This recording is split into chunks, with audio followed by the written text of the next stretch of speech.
രക്ഷട്ടാ ആളെ മനസ്സിലായ? ഞാൻ പറഞ്ഞിട്ടില്ലേ നമ്മളെ വീടിന്റെ അടുത്ത് കുട്ടികളില്ലാത്ത. ഇപ്പൊ മനസ്സിലായി. ജോലി പുറത്തായ കൊണ്ടേ നാട്ടിലെ കാര്യങ്ങളൊന്നും അങ്ങനെ അറിയില്ല. അല്ല രാജമേച്ചി വന്നിട്ടില്ലേ? പരിപാടി ലേറ്റ് ആവല്ലോ. പിന്നെ ബൈക്കിനാന്ന് വന്നേ. ബൈക്കൊക്കെ മാറ്റി കാറ് വാങ്ങണ്ടേ? ആള് കൂടുമ്പോ അങ്ങനല്ലേ വേണ്ടത്. കാറൊക്കെ നല്ലതാ, പക്ഷെ ലോണ് വല്ലാത്തൊരടവാ. ലോണൊക്കെ ഇല്ലാത്ത മനുഷ്യന്മാരുണ്ടാ? ഇതൊക്കെ ഇങ്ങനെ നാട്ടില് പാടി നടക്കണ അല്ലേ നകുല? അതെ അതെ അതെ.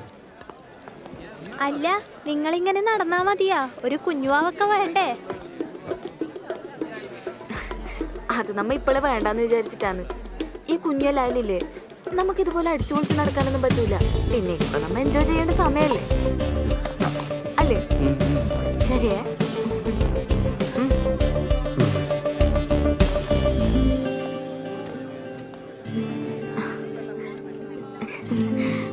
അതെ, ഈ ബൈക്കിൽ തൊട്ടുരുമ്പി പോകുമ്പോ കിട്ടുന്ന സുഖമില്ലേ, അത് കാറിൽ പോയി കിട്ടൂല. അതാണേ.